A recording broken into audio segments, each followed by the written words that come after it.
This is the plaintiff, Gabriel Albanese. He says the defendant gave him 2 cats and then stole one of them back off the street and she won't return her. That's right, Tipsy is his cat. His kids love Tipsy. And he's suing this heartless scoundrel for the return of his cat or $500, which is just a number to him.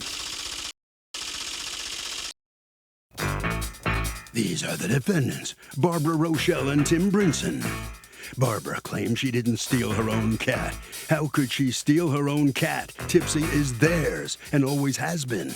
Shame on the plaintiff for letting his kids get close to Tipsy and for claiming her as his. They're accused of cat nabbing. The defendants have filed a countersuit for $5,000 for emotional distress. All parties, please raise your right hands. Welcome back to the People's Court. Next case on the docket. The plaintiff says the defendants gave him 2 cats and then turned around and stole one of them back. But the defendants say Tipsy is their cat and always was and always will be. It's the case of, I'm feeling a little tipsy. Thank you, Douglas. You're welcome, Your Honor. All right, let's start with you, Mr. Albanese. What's going on? Okay. I'll make this as brief as I could possibly make it. So I live in a duplex. At some point, Tim and Barbara move in, and they get a couple of kittens at some point.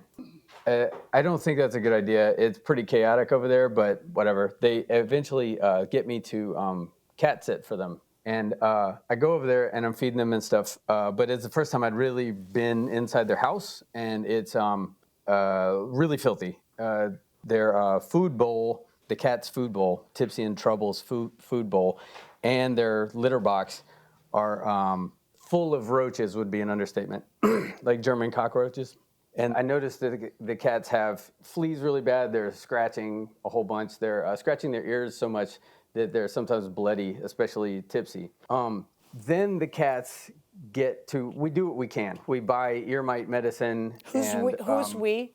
Well, first myself and my children. And then later, the neighborhood sort of took up taking care of the cats because it was clear that Tim and Barb couldn't or wouldn't. So then at some point, I'll say that it seems like their home life is getting less stable and more chaotic. What did you see that made you draw that conclusion? They called the cops on each other all the time. Okay. Like maybe once a week, and then one of them would OD and leave in an ambulance maybe once a week. Okay. And then at some point, my friends Cliff and Catherine move in right next door. And at this point, so much chaos is going on in the other side of the duplex that Tipsy, Trouble had already started living with us the vast majority of the time, and it was fine with them. They said so.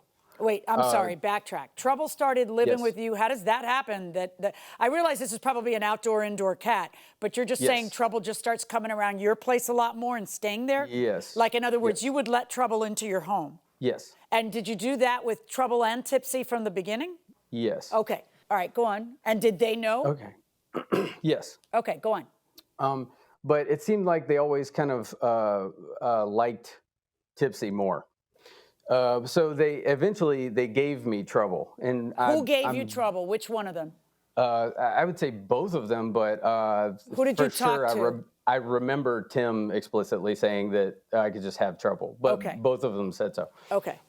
At that point, like I said, things are pretty chaotic, and my friends Cliff and Catherine move in next door. Tipsy starts spending a lot of time over at their house. Okay, now Tipsy is the other cat, and that's the cat in question in this lawsuit. Yes. All right, Yes. Tipsy starts spending time at the new neighbors who are friends of yours Yes. on the other side of you. Yes. And? Maybe it would be better if Cliff tells you Sure, this let me in hear from first Cliff. person. Sure. Okay, all right. Hello. Hi. Okay, can you raise your right hand, please? Yes, ma'am. You solemnly swear to tell the truth, the whole truth, and nothing but the truth, so help you God. I do. Thank you, sir. Okay, what is your name, sir? My name is Clifton Genthon. Okay, and tell me what you know about Tipsy and what's going on here. Okay, so Tim and Barb, they had their lifestyle and everything. I don't want to speak to that. The cat was neglected quite a bit. They would leave the door open, I guess, and she would get food somehow. Some people in the neighborhood would do it. They would disappear for days, sometimes weeks, and they wouldn't make arrangements for people to take care of the kitten. She just was in really bad shape. The cat would be outside, it'd be below freezing temperatures, it'd be raining. You know, it was really hard to watch. My wife has cats. She has 2 cats, and she, gives her cats treats. So we would see Tipsy, and she was just emaciated, covered in fleas, mange, and that's kind of hard for like a short-haired cat to have matted fur. That's how bad it was. Around spring of 2020, my wife and I were outside in the yard doing yard work, and Tim was sitting on his porch, and we were talking about Tipsy, and he asked us. He said, do you want to know how she got the name Tipsy? And we were like, okay, sure. And he said that they used to feed her White Russians when she was a kitten. And she really liked it. And so that's why they call her Tipsy. So that was troubling. I guess I'm no expert, but I think that's like animal cruelty. Do you take over Tipsy, or does your neighbor take over Tipsy, or what happens here? So this is what happens. Our cats don't get along with Tipsy. So at a certain point, Barb had moved out, and a friend of theirs was coming to get her stuff. Okay, Barb, can I ask, Ms. Rochelle, can I ask you, do you remember what month and year you moved out? August of 21. All right, so she had moved out, and what else? Go ahead, sir. Okay, so a friend of theirs was coming to get her mobility scooter. I had helped this friend jump his truck before, so I had seen him before. I was going out to my car to get something. I saw him. He motioned me over. He was wondering if I could help him load up the mobility scooter. I said, sure. So I was helping him with that. Barb was on the phone, and she said, let me talk to the neighbor. So he hands me the phone. She's saying, I'm moving out. You guys can have the cat. So that's about the time where he started taking care of Tipsy full time. Okay, now let me talk to him again, please. Thank you. Yes, ma'am. Okay, so Mr. Albanese, if I understand correctly, then in August of 2021, Ms. Rochelle moves out and tells you that you can, or tells your neighbor that you can keep Tipsy. So now you would have custody of both Tipsy and Trouble at that point. Is that correct? Yes. Since August of 21. All right. When does Tim get back into the picture? And where was Tim when Barbara moves out? Where's Tim? I believe that Tim was in rehab at the time. Okay. So when do you next? So then you think they're both gone at that point. And when is the next time that something happens of relevance? Tim moves in with that same person that was helping move the scooter, Dusty. Tim, do you remember when you moved in with that person? Is it Dusty? Yeah, September, middle of September. Okay, so you move in with Dusty. And how do you know Dusty, Mr. Albanese? I've just seen him around hanging with so what happens Tim and next? Barbara. Now it's September of 2021. He's living with Dusty. Ms. Rochelle is gone somewhere else. You've got both cats, and what's the next thing that happens? So Tim steals the cat the first time and takes it over to Dusty's house. When did that happen? I mean, was it in September when he... Yeah, it wouldn't have been very long after that. Okay, so it's, okay. And then what's the next thing of relevance that happens? So then Tim goes back to jail. At the same time... Okay, stop. When did that happen? No, actually, I have a different question that's burning in my head. Did that not cause you some concern? Yeah, I never got along with him. He's got like an Aryan Brotherhood tattoo. I don't like him. We never got along. Okay, all right. When he goes back to jail, you get Tipsy back how?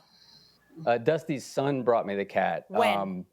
I'd have to say maybe early October. I'm guessing. I'm sorry. So October 2021, you get the cat back, and the cat is with you until when?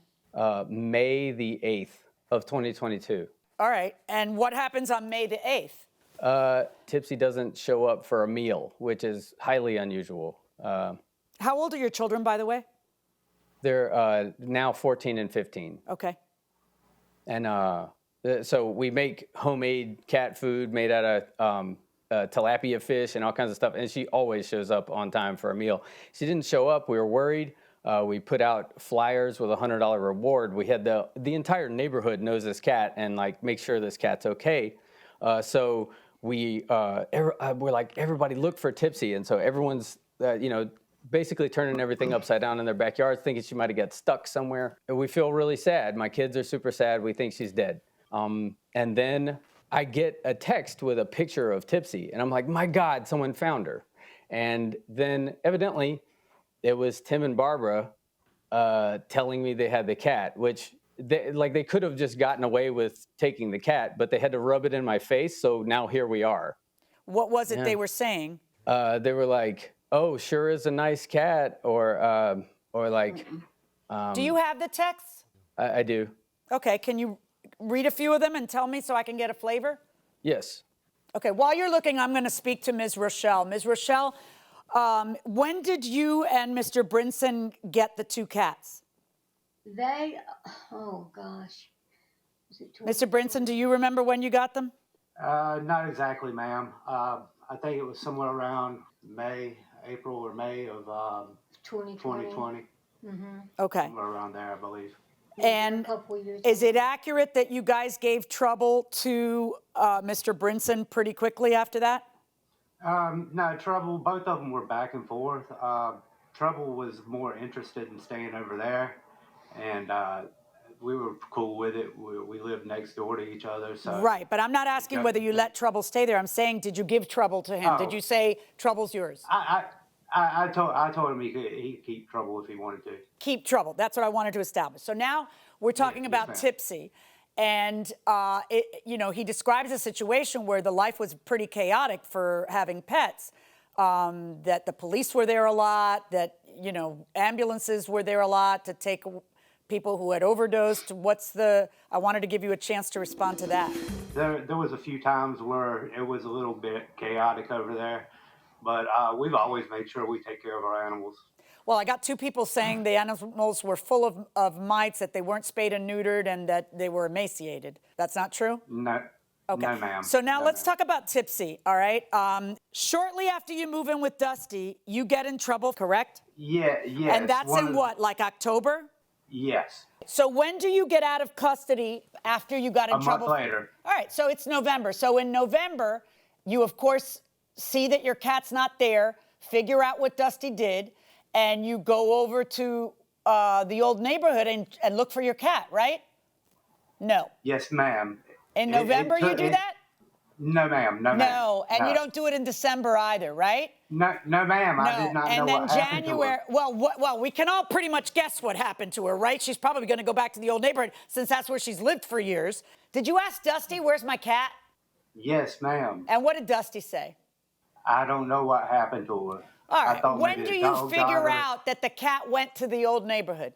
I didn't figure it out. So 7 months later, you happen to be driving by the old neighborhood and you see your cat?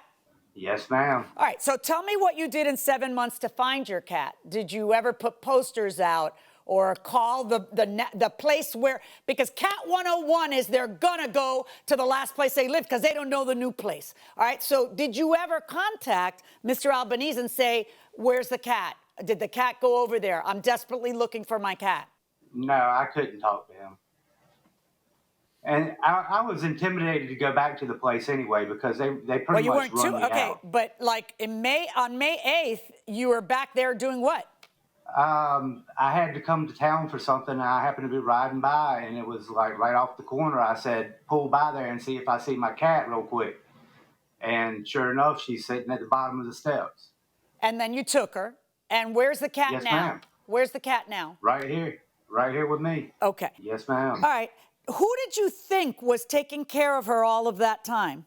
I do believe she was at Dusty's at that time. I don't think so, because I don't think Dusty wanted her. All right, so now the cat has been with them for 8 months, but you see it on the street and you nab it, and then now it's with you for the last 2 months. Have I got it right? Yeah, I guess so. Right. So he is asking me to do one of 2 things. He's asking me to either award him monetary damages because you stole his cat or return the cat. What say you to that? I say that I've had that cat since I was a kitten, and I was in detox. You were never a kitten. The cat was a kitten. Right. The cat was a kitten. I'm sorry. Right. Why was the cat named Tipsy? Because my girlfriend at the time, she would drink White Russians, and she'd set them on the floor in a glass. And one night, we seen the cat come over there and was drinking out the cup. So as a joke, we just started calling her Tipsy. Okay. We wasn't feeding the cat We were alcohol. not giving the cat. Okay. Are you and your Right. mom living together now? Yeah. Okay. The month. You have a $5,000 counterclaim against Mr. Albanese for what? Emotional distress because I didn't know where my cat was. Well, there is none so blind as he who will That- not see. What effort did you make to even find your cat? I asked around. Did you ask around where you used to live? Because that's where the cat's been always. No, ma'am. Okay. When do you and Tim start living together? We're not really, he's just here temporarily. He's not really living with me now. So who has Tipsy, you or him? I do. All right. And did you tell him to pick her up? Well, yes, certainly. We knew that if we saw her again, we wouldn't get her. Did it not occur to you that someone else had the cat for the last 7 months and that maybe that was a problem? Well, I don't know exactly the time frame on all this because I left in August. Well, when you left in August, did you take Tipsy with you? No. Right. No, And did you, in fact, tell the neighbor that Mr. Albanese could have Tipsy? No, I did not. You didn't. So the neighbor's lying. I never told him that anybody could have the cat because it was Tim's cat. Okay, well then Trouble why? was Okay, my so cat. you left Tim's cat behind when you moved out, and Tim was where? In rehab? No, he was at the house when I left. All right, folks. What's the emotional distress that you have gone through, Mr. Brinson? I realize the one you've wreaked on others. I don't understand. How is that $5,000 worth of emotional distress on you? I couldn't even put a number on it to begin with, but I can. It's because I know it's probably zero. Yeah, it is But, zero. So thank you for leading me there and not making me go through the math. Here's where my problem lies, Mr. Albanese. This is a cat that I believe, at the time that he takes it on May 8th, belongs to you guys.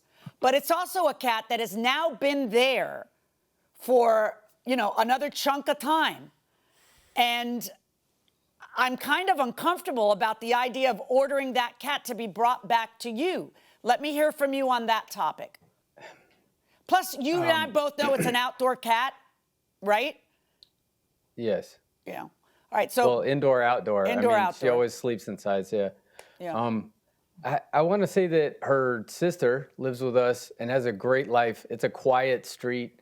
Everyone knows her and loves her. She's well taken care of. My kid takes time out of her week every week to make handmade food for her. My kids love her and play with her. She's living an awesome life here. And in fact, it's where she's spent the vast majority of her life. It's a place that feels the most familiar to her. My children and my neighbors' children are all close to the cat. I don't even want the money. I would just like to be able to take care of the cat and for my kids to be around the cat. Ms. Rochelle, Yes, ma'am. do you want to respond to what Mr. Albanese just said? I mean, it's like a part of my family, because we shared him. We shared the cats, and I told him I knew his daughters loved them. And that's why I sent him the picture, because I didn't want them to worry about something happening. So that's why you sent the text? Yes, ma'am. Okay. I sent a picture. Did you If I find may, the Your text? Honor? No. Yes. Did you find the text? Can you read it to me, Mr. Albanese? Yeah, I found Tim's part of the text. They were both texting me at the same time. He goes, "Hey, sorry your daughters are upset about Tipsy. Could have been different. Shouldn't have let them get attached.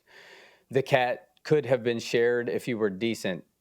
You should apologize to the girls. She's fine and you don't have the money to buy her. Didn't figure that you would reply. How cheats, liars, and narcissists usually deal with people, blah, blah. See you in court." I don't reply. Okay.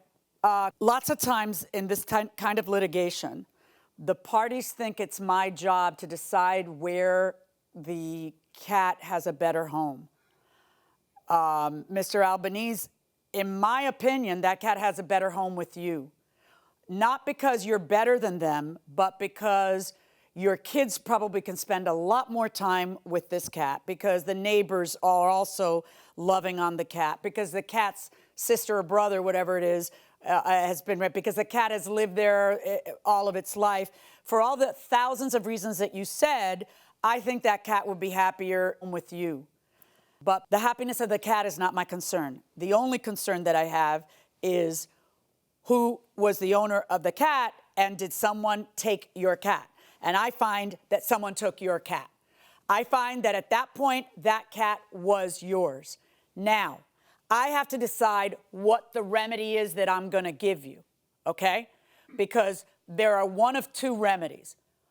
One of them is I award you $500, and this case is over, and the cat stays where it's been for the last couple of months with Ms. Rochelle, okay? The other one is I will give you an order that you can take to your local court saying that you folks have come in front of me at the People's Court, which is binding rulings that you've both agreed to, and that I find that that is your cat. That could take you months to enforce. Do you understand? Yes. So I am asking you, which remedy do you want? I just want the cat, please. I'm making a finding that the cat belonged to Mr. Albanese when Mr. Brinson took the cat 7 months after the cat had not been in his possession. And I am finding that Mr. Albanese at that point was the owner of the cat because 7 months had passed and no effort, from what I see at all, had been made by either Mr. Brinson or Ms. Rochelle to obtain the cat, and that it was his property. And I'm issuing an order that Ms. Rochelle and Mr. Brinson return the cat to Mr. Albanese. That is my ruling. Thank you, Your Honor. So in this amazing case of Tipsy the cat and who gets to keep the cat, it's the plaintiff. Mr. Albanese gets to keep the cat. Let's talk to the defendants. Ms. Rochelle, what do you think about the judge's verdict? Well, given what she was given, I guess she has reason to feel the way that she feels about it. I don't quite feel that way. Neither does key Tim. question here is you're going to give the cat back. You're going to give the cat back. How about it? Nah, You're not going to give the cat back? that's my cat, man. All right. What about that, Mr. Albanese? The judge has said you get to keep the cat, but they say they're not going to give you the cat. Are you going to try and change the situation? I'll do whatever I have to do. My kids are counting on me to do the right thing. I got to provide an example that you try to stand up for the right thing to do. So I just have to push forward. All right. Well, you've gone this far. You've prevailed here, so good luck to you. I think most people watching this would agree the cat probably would be better off with you. The judge certainly feels that way. So good luck to you, whatever you do. Okay? Thank you. Thank you. All right. Harvey? So, Doug, FYI, most small claims courts around the country, the judges do not have the power to order the return of property. They're limited only for a money judgment, and that sometimes doesn't get back the pets you love. If my dogs go through my glass front door because someone's cats are literally on the other side of my door, on my porch, can I sue the owner of the cats? Oh, my goodness. Because your dog breaks your glass window. First of all, because we have a dog, Right. and we have a glass doors, Right. and that dog hurls its body Yeah. against that door. But that's impact glass. Okay, so hurricane this, glass. It's right. super thick. I was going to say, what kind of glass is that? Dogs will go through a glass door. Oh, wow. Yeah, That's or a screen dangerous. door. Yeah, they'll do it. Big No, dogs will. A big dog will go through almost anything. Yeah, the answer, I think, is pretty much no, unless you live in Right. one of those very rare jurisdictions where they say that cats, too, must be on leashes, Right. which is kind of silly, because the only cat I've ever seen on a leash is my daughter Christy's cat when the cat is in They the don't mountains. They don't move around much when you put them on a leash. They just kind of look at you Just look at you like, really? what? What the hell? Right? So, no, you probably can't. What do you think? No. Yeah. I think they're out of luck on this. Yeah.